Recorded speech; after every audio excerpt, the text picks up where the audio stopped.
Welcome and जय Hind dear friends. मैं सौरभ यादव स्वागत करता हूं एक बार फिर से आपका अपने YouTube channel join Indian navy पर। तो आज के इस वीडियो में हम डिस्कस करेंगे फिजिक्स के मोस्ट इंपॉर्टेंट क्वेश्चंस। अगर आपने प्रीवियस वीडियोस नहीं देखे हैं तो डिस्क्रिप्शन में चेक करना, आपको प्लेलिस्ट की लिंक मिल जाएगी। यहाँ या चैनल पर जाना, वहाँ प्लेलिस्ट सेक्शन में आप चेक करना, आपको ये सीरीज मिल जाएगी। वहाँ से जाकर आप इसे रेगुलर देखना, ठीक है। मोस्ट इंपॉर्टेंट क्वेश्चन करा रहा हूँ आपके लिए। उसके बाद भी एक ई बुक तैयार की है जो लॉन्च हो चुकी है, जिसका लिंक आपका इस वीडियो के डिस्क्रिप्शन में पड़ा हुआ है। ज़्यादातर लोग उसे डाउनलोड कर चुके हैं। अगर आपने अभी तक उसे परचेज नहीं किया या डाउनलोड नहीं किया है तो उसे सबसे पहले परचेज करो। जब परचेज करोगे तो आपका ईमेल, नाम, नंबर हमें मिल जाएगा। तो हम आपके नंबर से आपको एक व्हाट्सएप ग्रुप में ऐड करेंगे। वहाँ मैं आपको उसका सॉल्यूशन प्रोवाइड कराऊंगा। आपको अच्छी तरीके से वो मुझे ई बुक आपको अच्छी तरीके से तैयार करानी है। गारंटी लेता हूँ कि अगर आप उस ग्रुप में आए और इन वीडियोज़ को प्रॉपर तरीके से फॉलो किया, आपके 18 मार्क्स की मैं गारंटी लेता हूँ, इतने मार्क्स वहाँ आप प्रॉपरली सिक्योर करोगे ज़रूर, ठीक है। तो इतना ज़रूर कर लेना। लिंक डिस्क्रिप्शन में पड़ा हुआ है। अब ये मत पूछना सर कैसे करना है, वह लिंक है, वह उस पर क्लिक करोगे, वह सारी डिटेल फिल करोगे, बाय नाउ का ऑप्शन आएगा, 99 रुपीज़ कटेंगे आपके और वो ई बुक आपको सिंपली मिल जाएगी, ठीक है। ग्रुप में हम अपने आप ऐड कर लेंगे आपको, उसकी आपको टेंशन नहीं लेनी है। देखो आज का फर्स्ट क्वेश्चन आपको क्या बोल रहा है। 200 ओम प्रतिरोध से 4 एम्पीयर की धारा 1 मिनट तक प्रवाहित होती है। 200 ओम प्रतिरोध से 4 एम्पीयर की धारा 1 मिनट तक प्रवाहित होती है। प्रतिरोध में उत्पन्न ऊष्मा आपको बतानी है। ऊष्मा सर आपको क्या होती है? सर आपकी ऊष्मा होती है एच। एच बराबर आपके फॉर्मूला पड़ा हुआ आई स्क्वायर आर टी। आई स्क्वायर आर टी आपने फॉर्मूला पढ़ रखा है, ठीक है। आई स्क्वायर आर टी आपका ये फॉर्मूला होता है। एच बराबर आई क्या होता है आपकी धारा। धारा कितनी दे रखा है आपका 4 एम्पीयर। 4 का वर्ग करोगे 16 हो जाएगा, ठीक है सर। आर क्या होता है? प्रतिरोध। कितना है सर आपका? 200 है, 200 ओम है, ठीक है। टी क्या होता है सर आपका? समय। समय कितना है? 1 मिनट है। सेकंड में रखेंगे कितना हो जाएगा? 60 सेकंड हो जाएगा, ठीक है सर। तो देखो 6 का गुणा आप 16 में कराओगे कितना हो जाएगा? 16 छक्के 96, 96 दूनी कितने हो सर आपके 192। तो एच बराबर हो जाएगा 192। अब जीरो कितने बचे? 2 जीरो ये थे, 1 जीरो ये रहा, ठीक है। इतने जूल। ऑप्शन नंबर जो आपका बी है वही आपका राइट आंसर हो जाएगा, ठीक है। मोस्ट इंपॉर्टेंट क्वेश्चन है। इससे भी ज़्यादा इंपॉर्टेंट आपके लिए वो ई बुक है। ई बुक जाकर जरूर परचेज करना। उस ग्रुप को आपको जरूर ऐड होना है उस ग्रुप में, ठीक है। मोस्ट इंपॉर्टेंट है आपके लिए वो, ठीक है। चलते नेक्स्ट क्वेश्चन की ओर। तो देखो आपका नेक्स्ट क्वेश्चन है, क्या बोल रहा है। 2 फैरेड धारिता वाले एक समांतर प्लेट संधारित्र की प्लेट का क्षेत्रफल क्या है। समांतर प्लेट संधारित्र की प्लेट का क्षेत्रफल आपको पूछा जा रहा है, जबकि प्लेटों को 0.5 सेंटीमीटर की दूरी पर रखा जाता है, ठीक है। आपने पढ़ा है क्या? C बराबर A epsilon not upon D, ठीक है। ये होती है प्लेटों के बीच की दूरी, ये प्लेटों का क्षेत्रफल होता है, ये आपका धारिता होती है और ये आपकी वैद्युतशीलता होती है, ठीक है। तो आपको क्या ज्ञात करना है? ये तो ए बराबर क्या हो जाएगा सर आपका? सी। ई बराबर क्या हो जाएगा? C D upon epsilon naught, ठीक है। इतना हो जाएगा। सी की आपकी धारिता कितनी है सर आपके पास? 2 फैरेड है, तो 2 गुणा डी क्या होती है? प्लेटों के बीच की दूरी कितनी? 0.5 सेंटीमीटर। मीटर में बदलोगे तो 0.5 इंटू 10⁻⁻², इतना हो जाएगा, अपॉन एप्सिलॉन नॉट। इसकी वैल्यू कितनी होती है सर?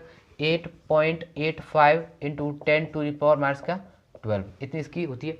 जब आप इसे सॉल्व करोगे तो आपका आंसर आएगा सर 1130 किलोमीटर।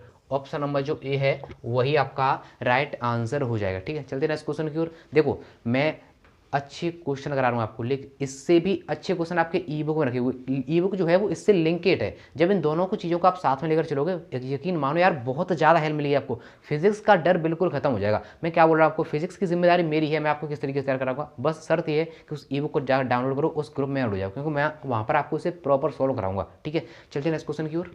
तो देखिए आपका नेक्स्ट क्वेश्चन है, क्या बोल रहा है। सी धारिता के संधारित्र को Q कूलम आवेश देने पर संचित ऊर्जा W है, ठीक है। आप जब संधारित्र को Q कूलम आवेश देते हो तो उसमें ऊर्जा संरक्षित होती है, वो W होती है। यदि आवेश बढ़ाकर 2Q कर दिया जाए, आवेश को बढ़ाकर 2Q कर रहे हो तो संचित ऊर्जा होगी, आपको ये पूछ रहा है। आपने संधारित्र में संचित ऊर्जा पढ़ी कैसे, कितनी है? आपने पढ़ा है U बराबर हाफ CV²। अब आप जब यहाँ देखोगे तो सर यहाँ तो सी और वी के टर्म में फॉर्मूला है, लेकिन ये बोल क्या रहा है? आवेश के टर्म में। तो जब आप सी बराबर क्यू अपॉन वी फॉर्मूला होता है, तो जब इस v की वैल्यू निकाल के यहाँ से पुट करोगे q और q और c के पद में, तो इसका नया फॉर्मूला बन के आएगा, क्या आएगा? u बराबर Q² अपॉन 2c। ये फॉर्मूला आपका निकल के आएगा, ठीक है।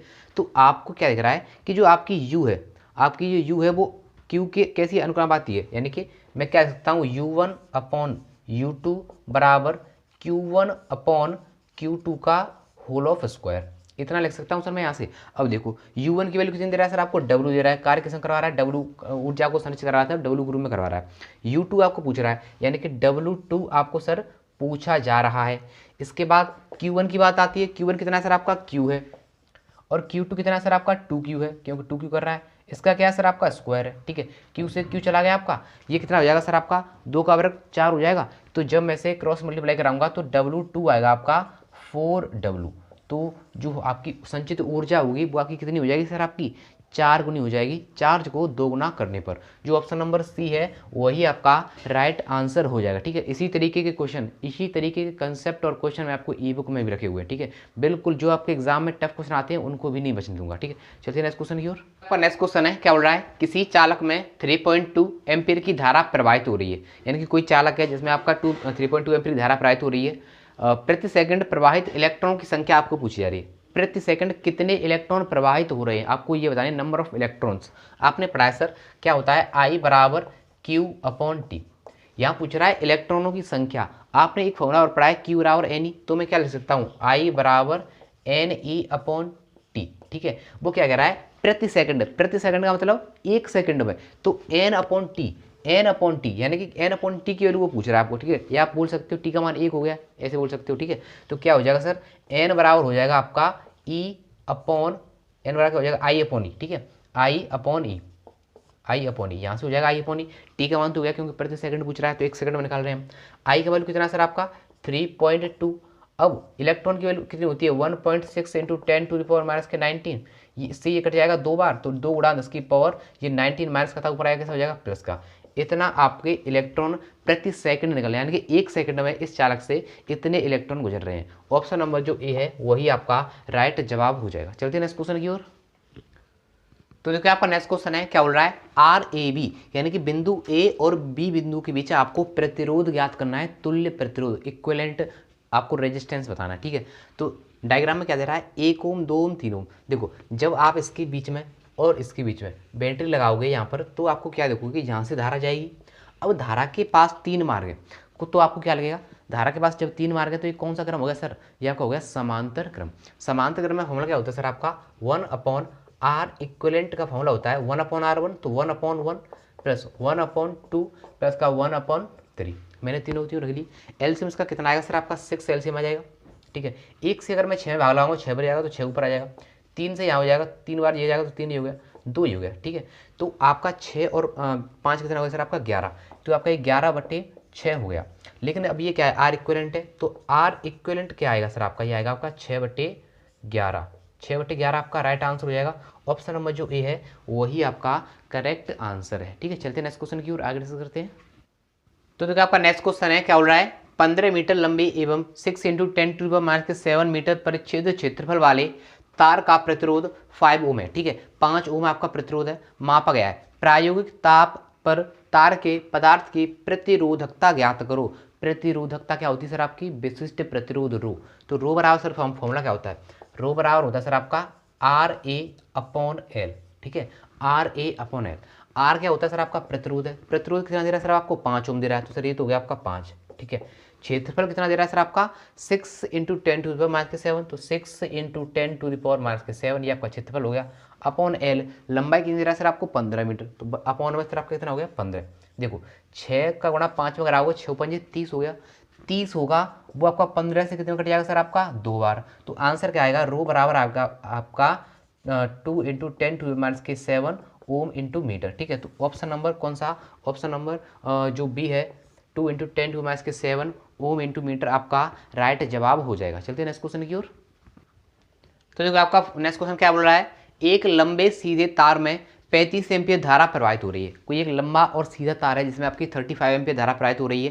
तार से 20 सेंटीमीटर की दूरी पर, तार से 20 सेंटीमीटर की दूरी पर स्थित चुंबकीय क्षेत्र का परिमाण क्या है, आपको ये पूछ रहा है। तो तार के लिए आपने चुंबकीय क्षेत्र का फॉर्मूला पढ़ा है, क्या होता है B बराबर μ0I/2πd, ठीक है। 2πd या 2πr आप जो चाहो वो बोल सकते हो, ठीक है। तो μ0 की वैल्यू कितनी होती है 4π × 10⁻⁷।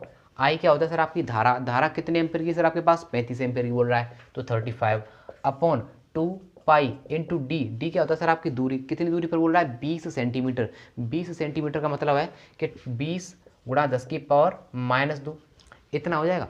अब देखो सर मैं अगर इस दो दो दूनी 4 हो जाएगा। तो देखो 4 पाई से आपका ये 4 पाई कट गया। अब यहाँ देखना आपका एक जीरो यहाँ था, प्लस का एक जीरो यहाँ से माइनस का चला जाएगा। तो कितना बचेगा सर आपका ऊपर 35 इंटू 10⁻⁻⁻, माइनस के आपका 5 पहले से। जब एक नीचे से माइनस वाला ऊपर जाएगा कैसा हो जाएगा, प्लस का हो जाएगा। तो कितना हो जाएगा सर माइनस का 6, ठीक है। तो माइनस का 6 35 इंटू 10⁻�6 देखो किस ऑप्शन में दिख रहा है आपको, ऑप्शन नंबर सी।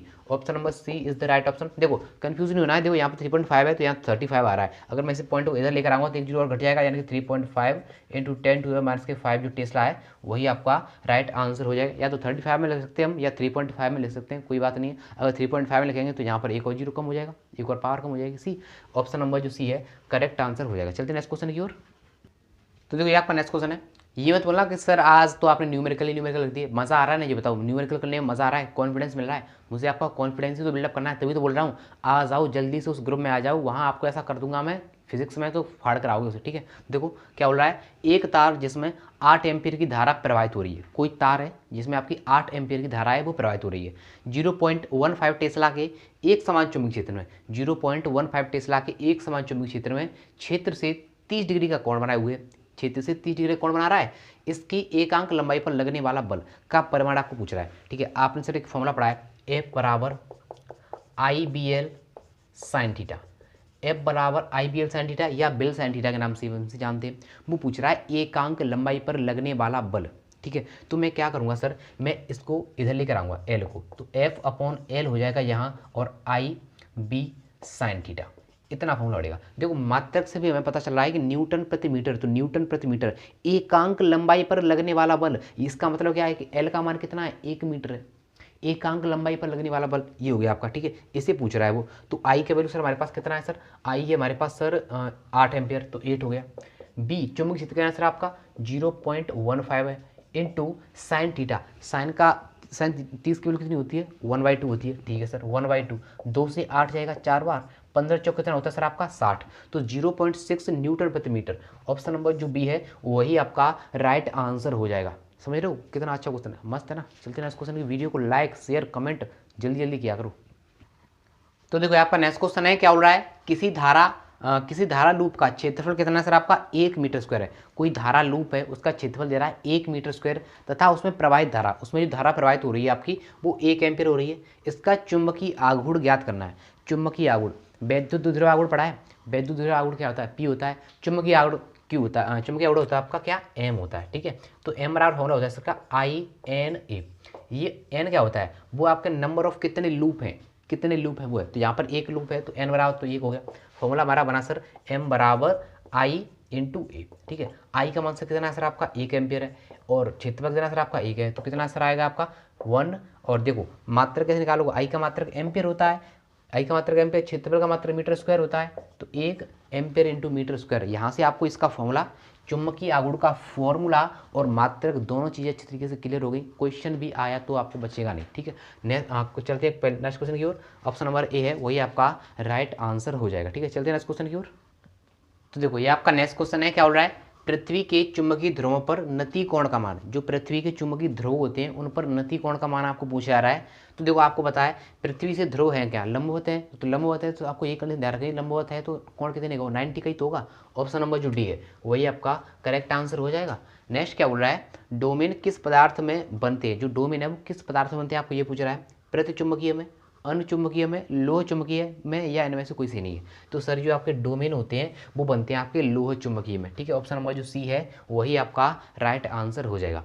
नेक्स्ट क्या बोल रहा है, अनुचुंबकीय पदार्थों की आपेक्षिक चुंबकशीलता का मान कितना होता है। जो आपके अनुचुंबकीय पदार्थ हैं उसकी आपेक्षिक चुंबकशीलता का मान आपको पूछा जा रहा है, 0 होता है, ग्रेटर देन 1 होता है, लेस देन 1 होता है, या आपका 1 होता है। जो सर जो चुंबकीय पदार्थ की आपेक्षिक चुंबकशीलता होती है वो आपकी होती है ग्रेटर देन 1। ऑप्शन नंबर जो बी है वही आपका राइट आंसर है। वीडियो को लाइक किया ना, नहीं किया अगर कर दो, लाइक करो, अभी देख रहे हो अभी लाइक करो जल्दी। चलते हैं नेक्स्ट क्वेश्चन की ओर। तो देखिए आपका नेक्स्ट क्वेश्चन है, क्या बोल रहा है, किसी स्थान पर पृथ्वी के चुंबकीय क्षेत्र के क्षैतिज तथा ऊर्ध्वाधर घटक बराबर है, यानी कि वर्टिकल और हॉरिजॉन्टल जो आपके घटक हैं, ठीक है, जो कंपोनेंट हैं वो आपके बराबर हैं। उस स्थान पर नति कोण का मान आपका कितना हुआ। आपने एक फॉर्मूला क्या पढ़ा है, आपने फॉर्मूला पढ़ा है बी वी बराबर बी एच साइन थीटा, ठीक है, बी वी बराबर वी वी बराबर बी एच टेन थीटा, ठीक है। सॉरी गलत कर दिया मैंने, क्या होता है वी एच टेन थीटा, आपने ये तो पढ़ रखा है। अब सर वो क्या कह रहा है कि जो आपका ये वो वर्टिकल कंपोनेंट है, ये आपका हॉरिजॉन्टल कंपोनेंट है, ये आपस में बराबर है, यानी कि जो बी वी है वो बराबर किसके, बी एच की।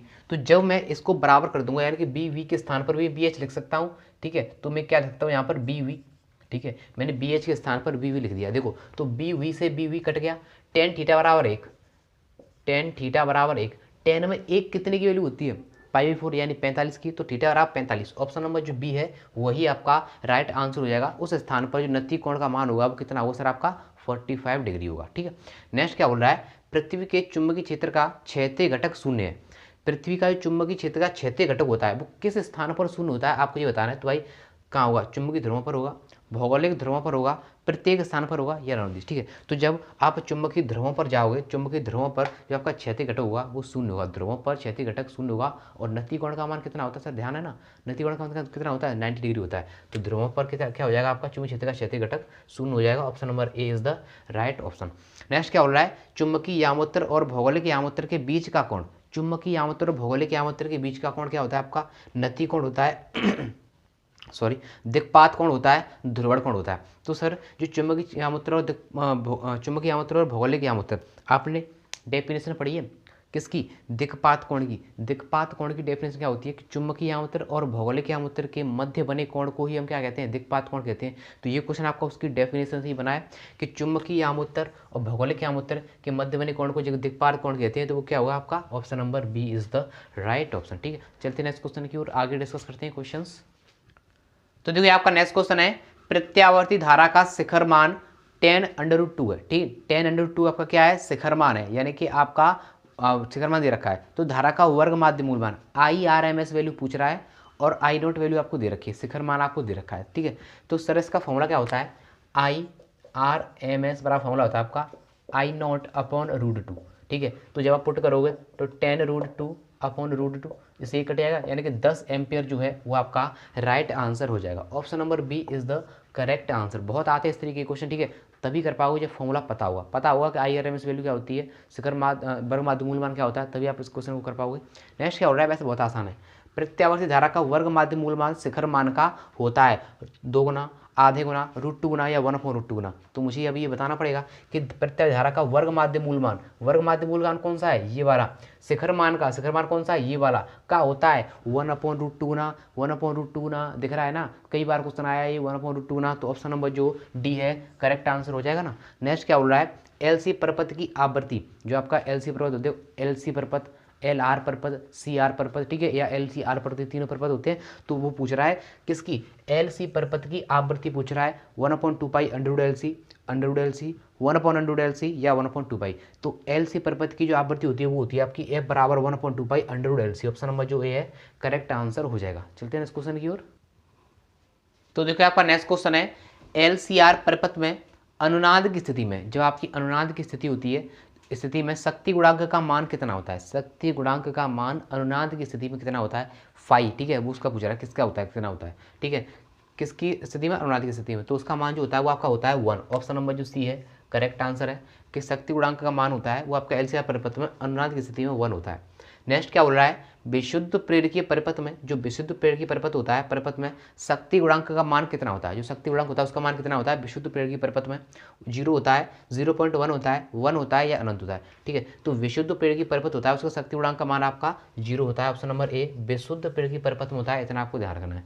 नेक्स्ट क्या बोल रहा है, किसी ट्रांसफार्मर में क्या संभव नहीं है, किसी ट्रांसफार्मर में क्या संभव नहीं है, भंवर धारा संभव नहीं है, दिष्ट धारा संभव नहीं है, प्रत्यावर्ती धारा संभव नहीं है, या आपकी प्रेरित धारा संभव नहीं है, ठीक है।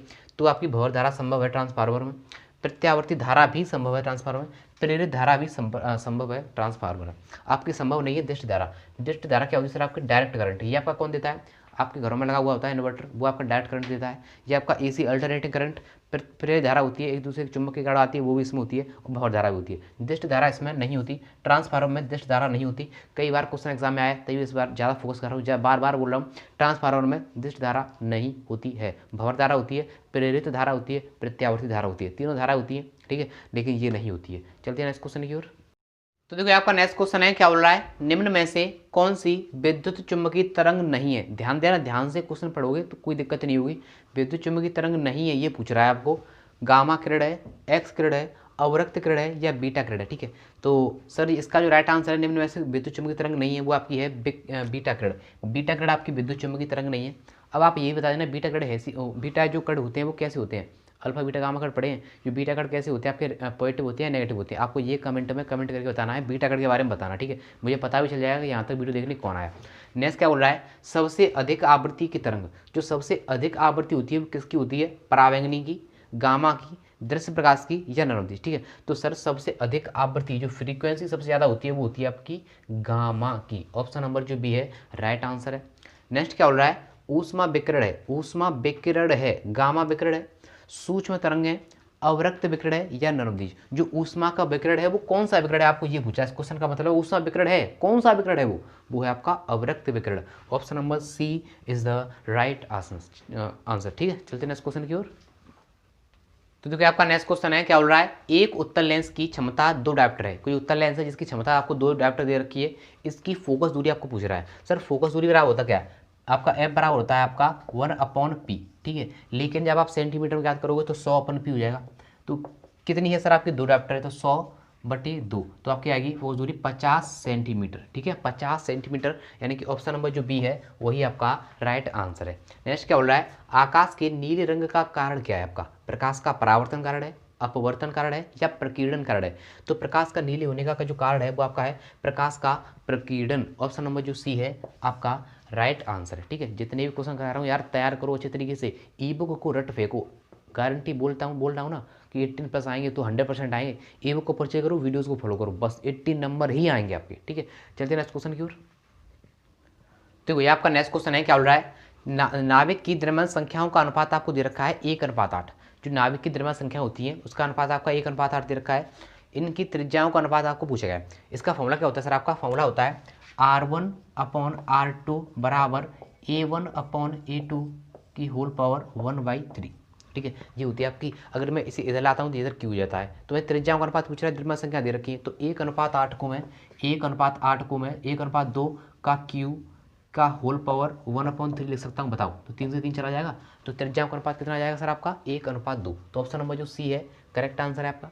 नेक्स्ट क्या बोल रहा है, प्रकाश तरंगों की प्रकृति समान होती है, किसके समान होती है, कैथोड किरणों के समान होती है, बीटा कणों के समान होती है, गामा कणों के साथ होती है या अल्फा कणों के साथ होती है। तो सर जो आपकी प्रकाश तरंगों की जो प्रकृति होती है वो समान होती है आपकी गामा कणों की। ऑप्शन नंबर जो सी है राइट आंसर है। नेक्स्ट क्या बोल रहा है, वैद्युत क्षेत्र विक्षेपित कर सकता है, किसको विक्षेपित कर सकता है, आपको ये पूछ रहा है, एक्स किरणों को, न्यूट्रॉनों को, अल्फा कणों को या नरमदीज, ठीक है। तो सर जो आपका वैद्युत क्षेत्र है वो विक्षेपित कर सकता है आपका अल्फा कणों को। Option number C is the right option, ठीक है। चलते हैं नेक्स्ट क्वेश्चन की ओर। तो देखिए आपका नेक्स्ट क्वेश्चन है, क्या बोल रहा है, रेडियोएक्टिव पदार्थ उत्सर्जित करता है, क्या उत्सर्जित करता है आपको ये बताना है। तो जो रेडियोएक्टिव पदार्थ उत्सर्जित नहीं करता, सॉरी देखो ये मैंने गलती की ना, ये आप मत करना, रेडियोएक्टिव पदार्थ उत्सर्जित नहीं करता आपको ये पूछ रहा है, क्या इलेक्ट्रॉन, प्रोटॉन, गामा किरणें या नरमदीज, ठीक है। तो जो रेडियोएक्टिव पदार्थ होता है सर वो उत्सर्जित नहीं करता आपका proton. Option number B is the right option. Next क्या बोल रहा है, वह कण जो रेडियोएक्टिव पदार्थ से उत्सर्जित होता है, जो उत्सर्जित होता है रेडियोएक्टिव पदार्थ से वो क्या कहते हैं, अल्फा कण, न्यूट्रॉन, प्रोटॉन या नवदीप, ठीक है। तो प्रोटॉन तो ऊपर बता चुका हूँ, न्यूट्रॉन भी नहीं है, आपका अल्फा कण होता है वो रेडियोएक्टिव पदार्थ से उत्सर्जित होता है। जितने भी क्वेश्चन आज के वीडियो में कराए हैं अच्छे तरीके से इनको तैयार कर लेना, ई बुक को परचेज कर लेना जल्दी से, जैसे मैं आपको ग्रुप में ऐड कर लूँ, क्योंकि मुझे वहाँ पर आपको सोल्यूशन कराना है। मुझे फालतू का आप लोग बाहर के, मुझे कोई बाहर का नहीं चाहिए, ठीक है, बाहर का नहीं चाहिए। जितने मेरे साथ रेगुलर पढ़ रहे हैं, अगर आप लास्ट तक वीडियो देखने आए हो तो आप मेरे साथ रेगुलर पढ़ रहे हो, तो वीडियो जो ई बुक को जरूर परचेज करना। उसकी गारंटी मेरी है कि आपको फिजिक्स के सेक्शन में मैं आपको पार करा कर ले जाऊँगा, ठीक है। तो मैं मिलूंगा आपको नेक्स्ट वीडियो में, तब तक के लिए टेक केयर, बाय गाइस।